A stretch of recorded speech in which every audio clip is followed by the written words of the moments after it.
The sun shines right in my eyes, waking me up. Still groggy, I blink my eyes open and look around the room.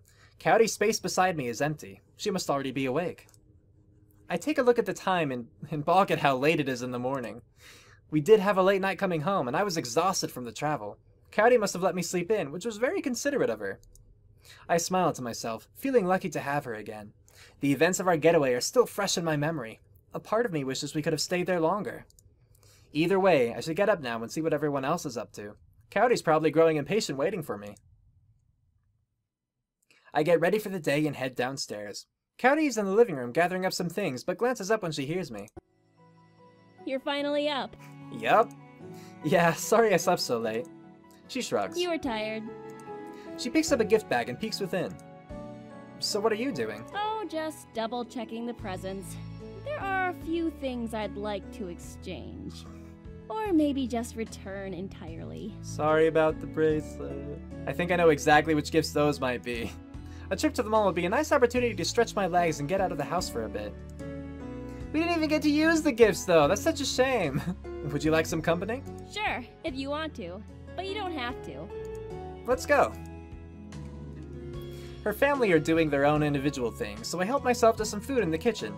After I'm finished eating, and Kaori has gathered everything she wants, we drive over to the mall. Although Christmas has already passed, some of the stores are slow to remove their decorations. The lights are gone, but some of the wreaths and trees remain. Most of the Christmas sale signs have all been replaced with after Christmas or New Year's deals. We pause in front of the oh-so-familiar jewelry store, which is located in the center of the mall. Why don't we meet back here in about half an hour? Oh, it's okay. I don't mind going with you to return your things. I don't really have anything I need to do here anyway. Her gaze flicks away. No! Okay. I blink at how forceful her answer is. A blush rushes to her face. I mean, no. You should just go and look around, and I'll get this returned, and then we can reconvene. This could mean a number of things. She's being weirdly insistent she goes alone. It's not a big deal. I already have an idea of what you're returning anyway. The blush deepens as she shakes her head. She clutches the bag, closing it tightly. No, you don't. I was right there when you opened the gifts from your mom and sisters. Yeah, but then later on, Naomi gave me something else. Oh? Her voice becomes small, just barely a whisper. From Vicky's Confidential. Ah, Victoria's Secret, of course. My eyes widen. That's the ladies' lingerie store. I can't go in there. Don't return it. Whatever she wants, I'll do. I mean, I don't want to be this because I think I would actually panic. I'm not going to beg her not to return it because I don't want her to be uncomfortable. She does what she wants. And whatever she wants, I'll do. So, this is the last one. I'm going to do it. Whatever. If she doesn't want me to tag along, then I won't. She's just embarrassed by the thought of me seeing her underwear, so having me there probably just increases the awkward factor. This isn't a fight worth having. I see. That's fine. I can do something else. She relaxes and nods. I'll be back soon. Then she walks away. Can I get her something else? Can I buy her something else? As Kaori slowly fades from view, I wonder which shops I should browse. Glancing up at the jewelry store, I feel drawn to enter. I'd noticed some good quality leather watch bands in there last time. Maybe they've got deals on those today. Plus, Kaori will meet me right outside here, so I may as well stay close. I enter the store and see the same racks of necklaces and bracelets sparkling under the lights. If I remember correctly, the watches were in the back. Making my way through, I pass by the rings and I hesitate. The promissory ring sticks out in my mind, as do the events of the past week. Spending Christmas with her family, spending the night underneath the stars, the beautiful winter night market. I love spending every minute of it with her, and I want to create even more memories together. My gaze falls on an elegant silver band. Maybe. Oh, hello again, sir. It's a pleasure to see you return. She recognized me after a week. That's pretty impressive. Glancing up, or not quite a week, but glancing up, I recognize the girl as the same saleswoman from before. Hi. This is a little awkward. Instinctively, I step back. She smiles warmly. You must really be serious about her. Huh? Well, you've come in here twice, and both times you've looked at her rings. Little bit. Ah, that's true. My eye is drawn to the silver band again. She notices my stare and smiles. It's beautiful, isn't it? Elegant yet simple. It's a popular choice within our promissory ring collection. She takes it from the case and offers me a chance to inspect it. The more I look at it, the more I think Kaori would like it. Perhaps you'd like to give it to a certain special someone? Oh, maybe. She winks knowingly. Buy the ring. Wow, she just won't stop hitting on me. No thanks, I like living the moment. Yeah, I'm gonna do it. I remember Kaori's face as she cuddled into me and gazed up at the stars. She looked so content, and everything seemed to just fall into place. I want to see her that happy again. I want to make her that happy however I can. I promise that I will. You know what? Yeah, I do want to buy it. The girl's face splits into a wide grin. Excellent choice. She carefully places the ring within a small box after my purchase.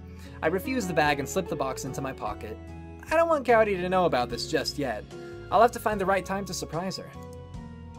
As I turn to go, I spot Kaori's red hair. In a moment, she reaches my side. What are you doing here? I was looking at the watch bands! I better think of something quick. I just walked into the first store I saw. Oh, right. Well, I'm done with my exchange stuff, so if you're ready to head out. Sure, let's go. I follow her out of the store. So, while we're here, is there anything you did want to get? Kaori looks thoughtful. Actually, the latest season of Ninja Rangers is out. We should totally do that. We could binge it! Oh, nice! And you want to watch it? She nods. I've been waiting for it to come out so I could watch it all at once. Yeah! I heard they're introducing We gotta a new binge ranger. it together, maybe. How do you feel about that? I'm not sure yet, but it's exciting either way. I mean, it worked out when they got Tommy. Tommy was awesome. Her eyes light up as she talks. Kaori's usually so serious. Sometimes I forget she likes anime too. Well, with such a pivotal plot point, we absolutely have to watch it. We? That means you're going to watch it with me? Of course. I throw my arm around her shoulder. Who else would I want to watch it with? She blushes as a smile grows on her lips. I don't take offense when she shrugs out of my grasp. One day I'll get her comfortable with public displays of affection, but that's not today. Do you know where the store is? She glances around and then points. There's a directory. Maybe it'll show us where to find the anime store. Excuse me, did I just hear you say anime store? Yes, you did, Giguk! What's Giguk? Is that supposed to be something? We turn around at the sound of the voice and see a man with bright, spiky hair. He wears a cool jacket over a t-shirt and jeans. Yeah. I'm heading in that direction and can show you where it is. We'd appreciate it. Oh, okay. That's really helpful of you. No problem, just follow me. Man, he is like hyped to lead the way. He leads the way and we cautiously follow. I take Kaori's hand in mine so we don't lose each other, and we weave through the crowds. Soon, he turns down one of the narrower corridors. Is he going the right way? I didn't know there were shops here. The corridor opens back up to the other end of the mall. The guy suddenly pauses with no anime store in sight. Here we are. Kaori and I look at each other in confusion. We're in the middle of nowhere. Kaori looks skeptical. Yeah. The only thing here is just a big garbage bin. Delightful. His expression suddenly changes. Exactly, because anime is trash. Why did you... Are you gonna rob us, or did you really just take all that time to show us this? He shouts his last words and dashes away. What the crap, dude? Hearing that really rustled my jimmies. Your mom's trash, ignore him. Ignore him, whatever. I scoff. What a weirdo. He doesn't even deserve a response from me. The fire ignites in Kaori's eyes and she balls her fists. Idiot! What's his problem? I don't know. It's not like we asked him for help. We could have been fine without him. Better, in fact. Yeah, it's fine. He just wasted his time, whatever. Well, he's gone now, so let's just find the store ourselves. Still boiling, Kaori nods and takes a deep breath, trying to calm herself down. That also means did he know where a trash can was? And he was like waiting for that moment? Anime is not trash. Right, I agree. It's actually a really expressive and entertaining method of storytelling. Kaori, you don't have to convince me. Yes. With high quality production. Oftentimes. Okay, you don't have to convince me. You don't have to convince me. She pauses and then exhales. I'm sorry. He just made me so angry.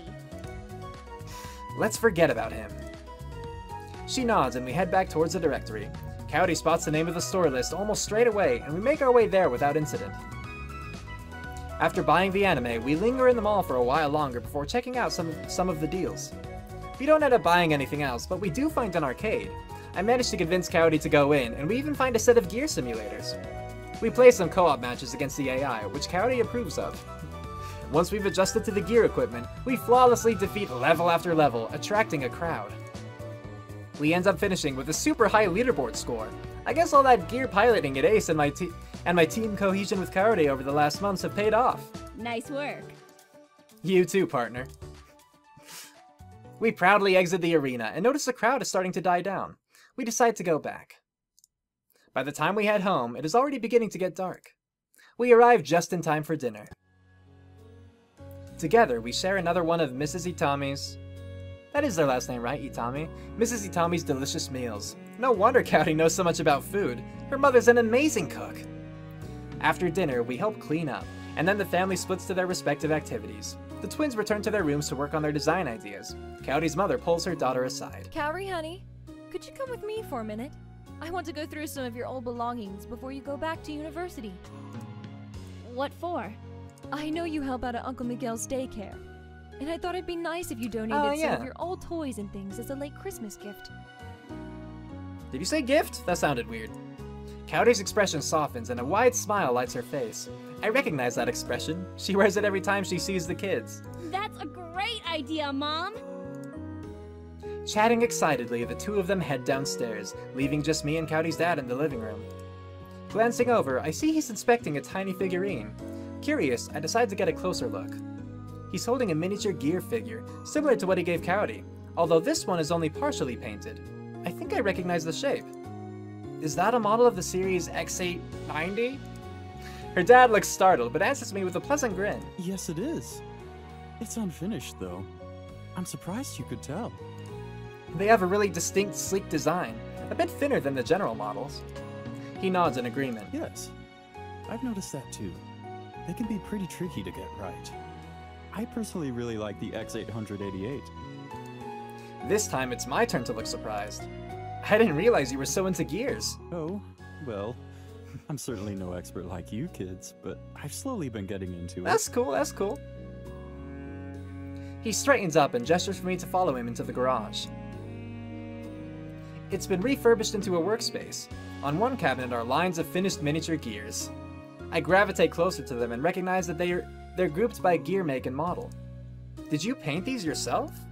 He nods proudly. Yes, I honestly find it relaxing. How did you get into it? It was Kaori, actually. Oh, cool. Really? Indirectly. When she started getting into her piloting, she did all this research into gears. I decided to do it along with her, so I could understand exactly what she was getting into, what kind of dangers she'd be in, what model of gear would be best.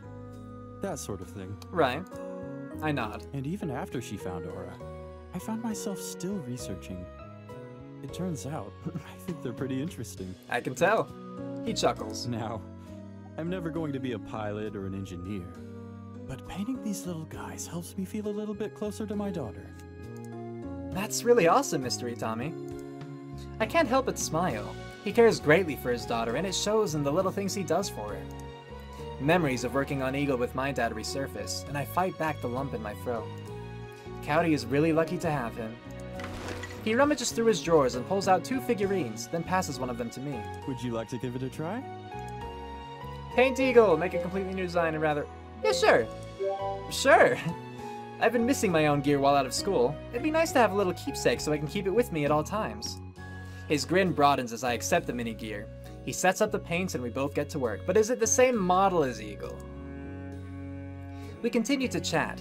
He shares with me that Kaori would sometimes help him paint the gears, but she was usually too impatient to be able to do it long term. Usually he would paint and she would watch him. The Aura figurine he gifted her was one he actually built as well as painted. It was the first time he built a model, which was impressive considering how great it looked. Finally, Mr. Itami's gear is finished. He takes a look at mine, curious. That looks great! Oh! You've obviously got talent. Thank you! Is this a special gear? I nod. This is my gear, Eagle. It's a beautiful looking gear. Did you custom build it? I did, yeah. Yeah, my dad and I did. I fall silent as the lump in my throat returns. Kaori's dad softens, his voice is gentle and calming. Again, calm slice. You two did a great job. Thanks. He takes another look at me, and something in his expression is different. Although he'd always been nice and welcoming to me ever since I arrived, I feel like he finally accepts me. This time together bonded us. You make Kaori very happy, and I can understand why. You're a good young man. Thank you. I am, aren't I? Hearing those words mean a lot to me. Thank you. She's a very special girl. Yes, she is. He clasps my shoulder and gives me a gentle smile. Well, it's getting late. We should probably head back into the house. Miss Atami will scold me if she knew I was out here at this hour. He winks and the two of us go back inside. I return to the bedroom and find Kaori sitting on the bed. She looks up as I enter. Good, you're back. Yeah. I was going to put on the first episode of the new Ninja Rangers. Do you want to watch? I've been waiting all day for this. Cuddle time. I'm indifferent. Yeah, I'm waiting all day for this. I've been wanting to watch that since you mentioned it this afternoon. She grins. Hurry up then! Yes, ma'am. As she sets up, I quickly get changed and get ready for bed. We settle in the bed together with Kaori snuggled against me and begin the first episode. As the show continues, my eyelids feel heavy and I fight to keep them open. It's not long before I fall asleep with Kaori in my arms. Yay! Happy peaceful sleep time music! And anime and snuggling. I feel movement on top of me and my eyes fly open. We're both still in bed, but Kaori's awake. What? That's not what I was expecting to see at this point in time, but continue, Kaori. Her gaze, is this a dream? Or am I awake? And did she actually not return? Did she buy something else? I don't know what's going on right now. Her gaze holds my own as she straddles my hips. Her red lingerie teases me from beneath her unbuttoned shirt. What? Her eyes sparkle and she wears a devilish smile. Gentle fingers trail down my chest. Her every touch lights a deep fire within me. You seem tense. Is this a dream? I'm flustered, tense in my pants. I'm speechless. I'm totally flustered. I'm absolutely flustered. Tense? Me? No, I'm just, happy to see you. I feel the heat rise in my cheeks. Kaori giggles, a coy grin on her face. Maybe you could use a massage. She lays her hands flat against my chest and slowly leans forward, pulling my gaze down to red lace and soft skin. Her back arches delicately as my hands run across her hips. Her hair tickles my face, the smell of her shampoo sweet and intoxicating. Her lips, full and enticing, hover above me. I lean in, but she's already pulled back. The shirt hangs off of her, strategically covering just enough to make my need rise. A sleeve falls off of her shoulder. She shrugs the other sleeve off too, letting it pull down at her hips, before discarding it. Freed from her covering, I drink in the shape of curves as my hands trace her body. Her hands run up my chest again as she leans close. Her body arches against mine, her skin gently caressing me, like a whisper. A low growl escapes me as I grab her. She gasps as she falls into me, her gaze on my lips. I wonder what sort of perverted thoughts you're having right now. You have no idea, but I'm also still really wondering if this is a dream. She wears an impish smile. She's pressed up against me, chest to chest. My heart beats so fast I'm sure she can feel it. Her lips are just an inch away, so close. Yep, suddenly I'm jerked awake. It's just the way that she was saying everything. It didn't seem Kaori-esque. Like, I thought maybe it is if she's, like, super in the mood, but I've never seen that before. Alright, called it, cool. Suddenly I'm jerked awake. Sunlight filters across my eyes, but there's no fiery red hair in sight. Don't you hate it, though, when you're having those dreams and you wake up at the worst possible moment before anything good can happen? Not that I've ever had dreams like those at all. I'm a good boy. What? Kaori? What? She glares at me, sitting on the edge of the bed, much more dressed than in my imagination. You've been calling my name, but not saying anything else. It takes a moment for my brain to catch up with reality. Memories of her teasing smile begin to drift away. Go back to sleep now. I know that feeling, bro. I mean, I don't. I've never had... It was all a dream. Does not compute. Go back to sleep now. It was all a dream. I glance at Kaori, who watches me with confusion. Disappointment settles over me. It was just a dream. I should have known. Kaori isn't usually that forward. Are you okay? Yeah. I just had a really vivid dream. She pauses. Was it about me? Oh yeah. What was it about? It's kind of embarrassing being a sexy tease. Not sure I should say. Knowing Kaori, she would not be happy to know about how I was dreaming. Oh, to know about how I was dreaming her. That's awkward, but whatever. Maybe it's better if I don't answer. She narrows her eyes, her suspicion growing with my silence. Then she punches me in the arm. Ow! I didn't say anything! I know. Which obviously means there's something too bad to tell me. Kind of. I can't help what I dream. She seems flustered and quickly rises to her feet. All that means is that subconsciously, you're a super big, lewd pervert! First of all, I will not necessarily disagree with that. But secondly, in my wildest fantasies where I can literally think of anything or anyone, real or imagined, I saw you. Kaori is taken aback. Her cheeks redden and she looks away. The anger from before melts off of her face. Fine. Whatever. I don't care anymore. I'm going to go downstairs. Come down when you're ready. Then she hurries out of the room. My heart is still pounding and I need a moment to relax and collect myself. But that actually didn't end too badly. Taking my time, I get ready for the day, then go downstairs and join the family for a late breakfast. We decide to just relax and take it easy today. Kaori's dad disappears into the garage to work more on his figurines, while her mother and sisters decide to go out. That just leaves me and Kaori in her bedroom, alone without interruption. Reminders of the dream wiggle back into my brain and I slide Kaori a look.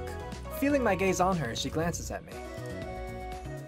A mischievous grin spreads look at her face, spreads across my face. Kaori narrows her eyes. Don't even think about it.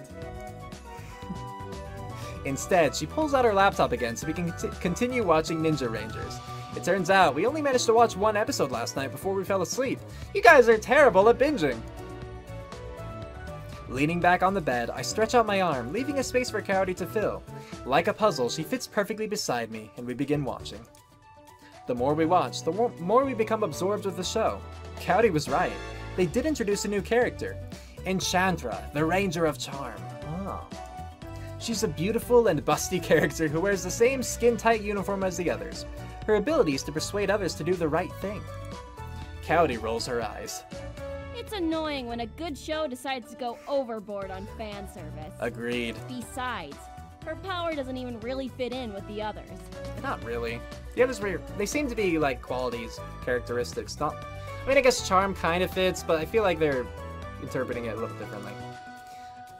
Forte is pretty hot too, Enchantra is just as enchanting as her name. Maybe she'll surprise you. I shrug.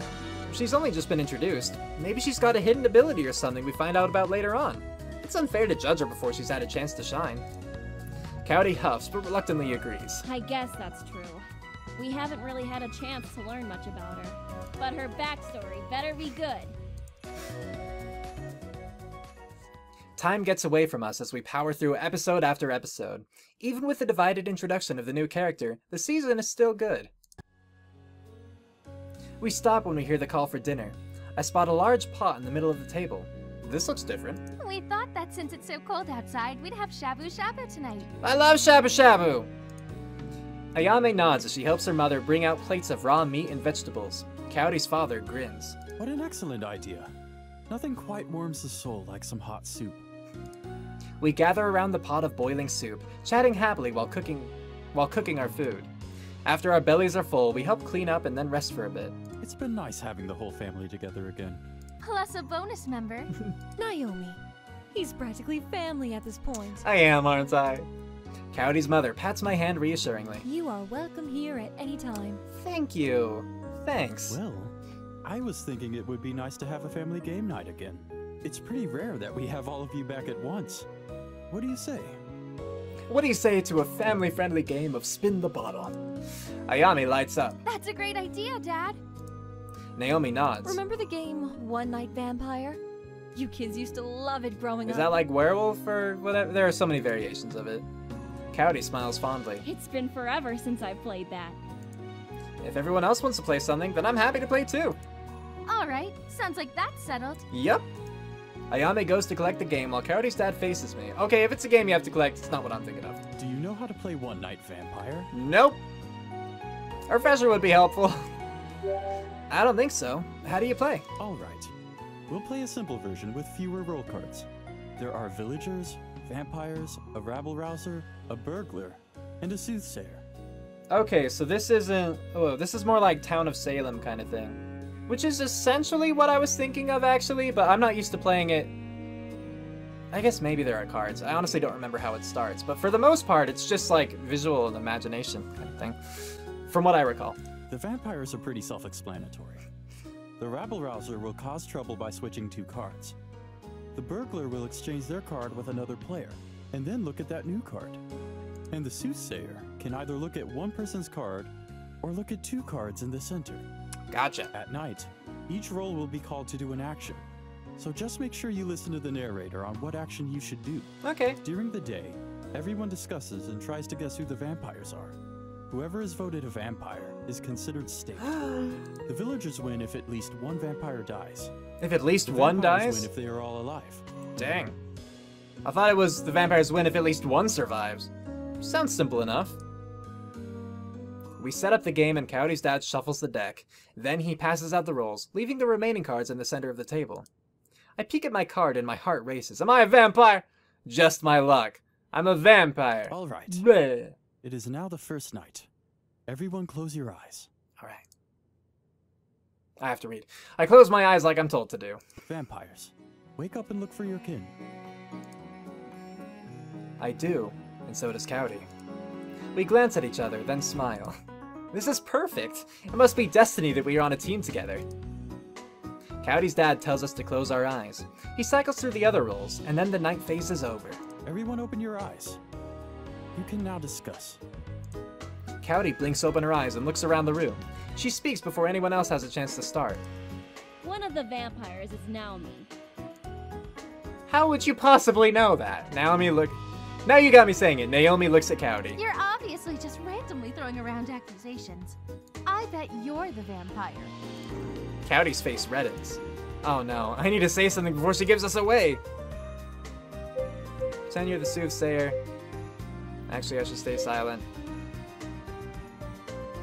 The issue is if I pretend I'm the soothsayer, then the soothsayer might step up. But they have no proof. Yeah, sure. We'll see. I don't know about Naomi, but Ayame is most definitely a vampire. What? How did you even reach that conclusion? I saw it. She raises her eyebrow. You're pretending to be the soothsayer, aren't you? I'm not pretending. I saw your card and you were definitely the vampire. I believe him. Naomi laughs. Well, of course you do. He's your boyfriend. Kaori's face reddens. So? That doesn't mean I have to agree with everything he says. Fine. Is anyone else here the soothsayer? They all glance at each other. Wow, I got super lucky. That means the soothsayer must be in the middle pile. I just have to keep this up. I rest my case. That doesn't mean anything. In fact, it's so obvious now that you're a vampire because I'm a villager. Says the vampire. All right, it's time to wrap this up. We are holding the vote now. Kaori, her mother, and I all point to Ayame. Naomi points to Kaori, and Ayame points to me. Mom? Why? Sorry, dear, but he's the soothsayer. Wait, I forget. In this game, do they reveal what they are when they're dead? Because if so, then I'm in trouble. Unless the burglar could change it around. The daytime round ends, and we all flip over our cards. The group is surprised at our reveal. It's a one round game? What? You were both vampires? Yep. Oh. That was fast. She beams at me, clearly pleased by her win. Ayame facepalms. You've got to be kidding me. I switched both of your cards. Oh. Interesting. Wait, how do you switch both? I thought the burglar could only switch one. I glanced at her card, and she was the rabble-rouser. Nice try. Oh, you two were excellent together. We usually are. Kaori's mother gushes over Kaori and me. No wonder we couldn't guess. You two are just the perfect team. Mom! Kaori flushes, clearly embarrassed. Her mother just laughs. Why don't we play again? We play a few more rounds, rotating narrators and roll cards. Kaori's dad had the best poker face of the night. No one could tell if he was bluffing or not. I believe that. With lots of laughter, we continue to play long into the night. Eventually, our heads grow weary and it becomes difficult to concentrate. We decide to pack it in for the night. Splitting our separate ways, we return to our bedrooms and get ready for bed. I flop onto the bed, and before long, I'm fast asleep. Happy peaceful sleep time music. Ah, that was fun. I'm still having a good time with this game. This is nice. Cue outro, go!